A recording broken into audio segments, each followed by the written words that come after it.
O Yauxa, O Yau, O Yauxa, O Yau, O Yauxa, O Yau. Assim seja. A paz de Yauxa Mashiach seja com os amados irmãos. Meu nome é Arthur, sou aqui de Belo Horizonte. Queria contar um pouquinho mais a respeito da nossa história, primeiramente da minha história. Eu nasci em Santo André, São Paulo. Eu hoje entendo grande parte da minha caminhada era direcionada por Yauxa Mashiach. Quando eu nasci, fui estudar numa escola israelita chamada Escola Externato Oswaldo Aranha, em Santo André, São Paulo. Ali eu fui alfabetizado inicialmente no hebraico. Minha mãe era professora de quarta série. Minha professora, que na época falava morá é professora em hebraico, morá e moré. Moré é professor em hebraico. Eu fui ali introduzido, e já desde aquela fase ali infantil, eu sabia que eu era um israelita, que eu estava espalhado nessa terra. Eu sentia isso no meu coração, apesar de não ser da religião judaica, mas eu sabia que eu era um israelita. E ali o pai me conduziu. Quando mudei para Belo Horizonte, fui estudar na escola, uma escola judaica também, israelita, chamado Albert Einstein. E ali também, no caso a diretora era minha tia, e ali eu fiquei a quarta série. Depois eu tive uma experiência de passar por denominações evangélicas, semelhança do Shaul Paulo, que também teve que passar por essa experiência de seitas do judaísmo, sendo capacitado para aquele grande momento na vida de Shaul Paulo, quando ele seria levantado para a era de Esmirna, para trazer uma mensagem e trazer os segredos do reino de Yau. E nesse tempo do fim, nós estamos aqui em Belo Horizonte. Desde 2017 nós estamos aguardando essa redenção maravilhosa que há de vir em breve. E nós, em 2019, eu fui imergido nas águas, imergido no nome precioso de Yauxa Mashiach, e ali comecei o meu ministério. Aqui em Belo Horizonte, nós estamos imergindo na região metropolitana, imergindo em Minas Gerais. Nós estamos restaurando um modelo que é um modelo de Esmirna, que é o modelo da igreja em casa. Nós não nos limitamos a fazer lives de partir do pão e cálice, nós queremos fazer presencialmente, porque é assim que os apóstolos eles introduziram na igreja, era esse sistema presencial. Ali tem o calor humano, ali tem o momento nosso da gente poder se abraçar, de um olhar no olho, de chorar, de se alegrar junto. Naquele momento ali, nós falamos do nosso Pai eterno e do nosso Pai supremo e Yau dos exércitos, que o Pai nos dá a revelação das Escrituras, e é sobre essa revelação das Escrituras que nós estamos trazendo agora, nessa era Filadélfia, tudo que o Pai tem nos dado durante esse um ano que nós nos reunimos. Nós fazemos o partir do pão e o cálice, pão sem fermento, pão ázimo, e também o suco de uva, que é o vinho novo, sem fermento.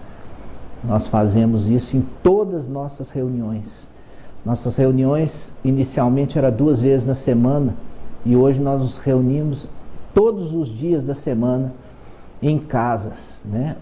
Um dia em cada lar, espalhado aqui em Belo Horizonte, inclusive também em Congonhas e outras cidades que são cidades adjacentes aqui de Belo Horizonte.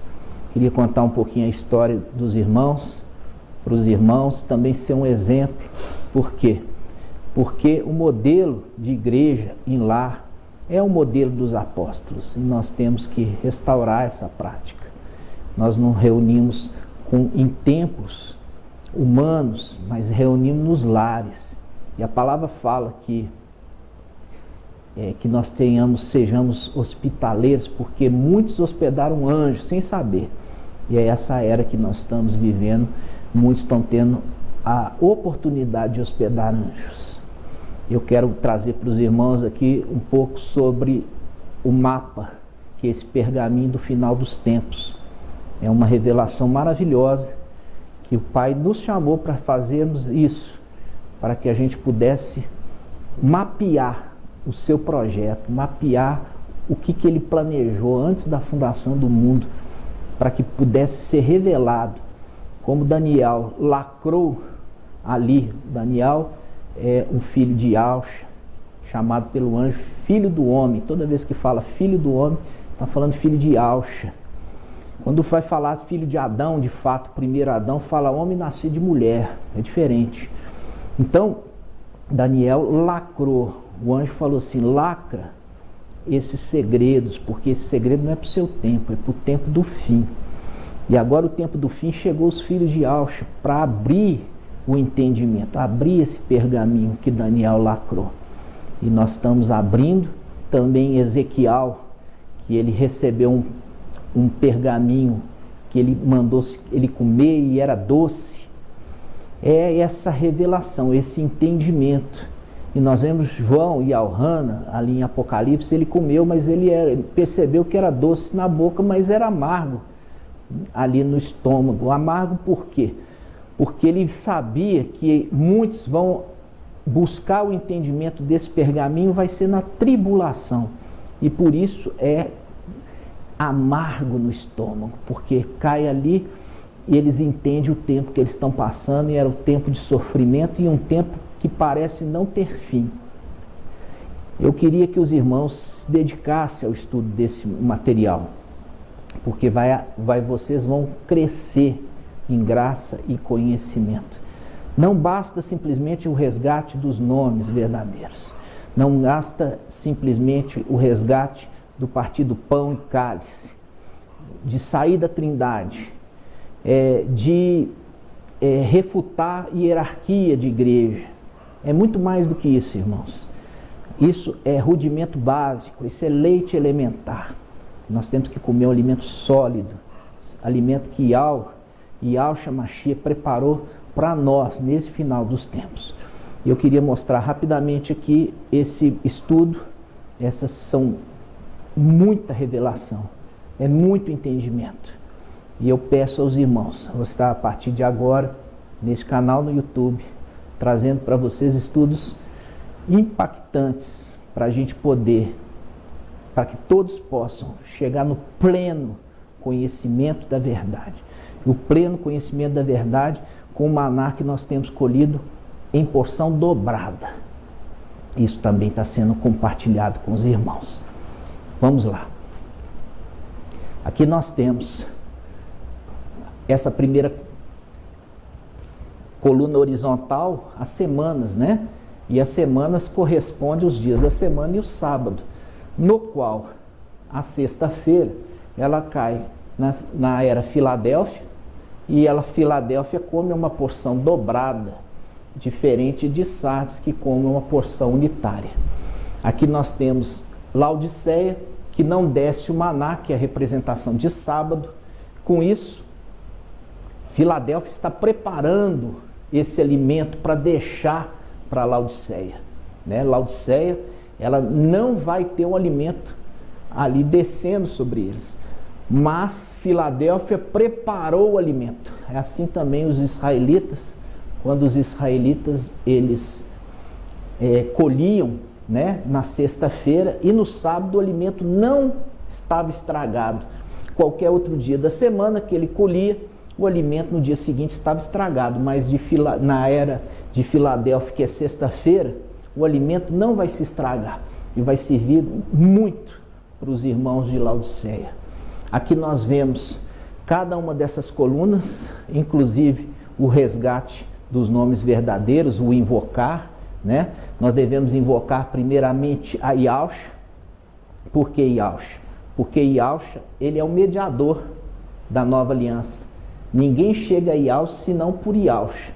Por isso nós invocamos Yahshua primeiro, como mediador, sendo obediente às Escrituras, né, irmãos? Aqui nós temos um pouco do estudo. Todo esse estudo nós vamos estar compartilhando com os irmãos, inclusive da era de Éfeso. A era de Éfeso, nós vamos falar sobre quem é o mensageiro de Éfeso, nós vamos falar o que ela errou para ter sido repreendida, né? Nós vamos ver que ali o candelabro vai ser tirado do lugar de Éfeso, vai transferir para outro, como uma representação da Arca da Aliança que ficou por um período, né? E depois foi transferida. Por quê? Porque o sacerdote Eli não foi fiel diante com seus filhos. É uma representação de Esaú, que não deu valor da primogenitura e com isso perdeu a primogenitura para Jacó. Então nós vamos ver tudo isso. Nós vamos ver que Éfeso é bronze, né? Por que ele é bronze? Nós vamos ver a referência do bronze no templo celestial, onde que se trata os vencedores de Éfeso. Por que eles são referidos como bronze? Nós vamos ver Esmirna, que não tem repreensão, como também Filadélfia não tem repreensão. São as duas únicas igrejas da era que não tem repreensão. Você vai saber que no tempo de Salomão existia duas colunas, não é só uma coluna. Você vai aprender que Filadélfia, ela vai ter uma parte dos 144 mil, a outra parte maior vai vir de Esmirna. Ok? Vocês vão entender isso. Esmirna tem promessa de coroa, assim como Filadélfia fala para ele reter o que tem, para que ninguém tome a coroa, diferente de Esmirna, que está conquistando agora. Nós vamos entender por que Filadélfia, ela tem a coroa e está lá guardada.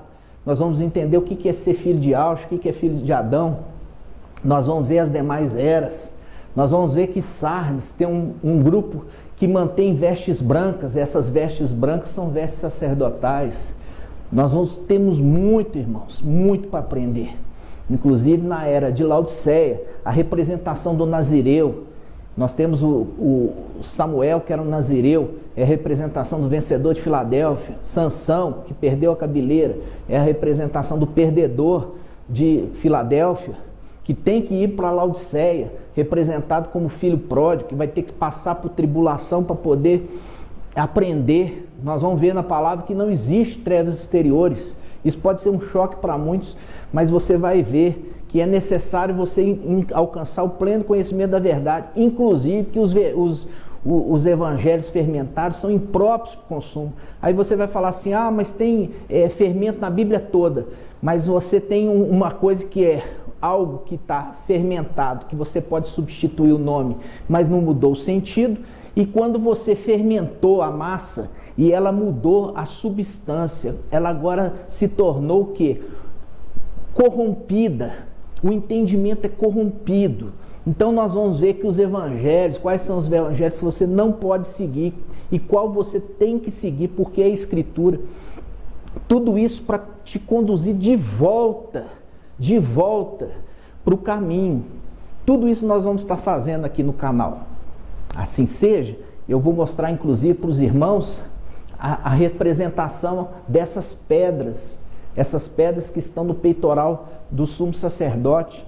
Quem são essas pedras? Quem que eles representam, essas pedras? Entendeu? Tudo tem um simbolismo. No ombro existem as pedras ônix, são duas. Vocês vão entender o que é essa representação dessas duas pedras ônix.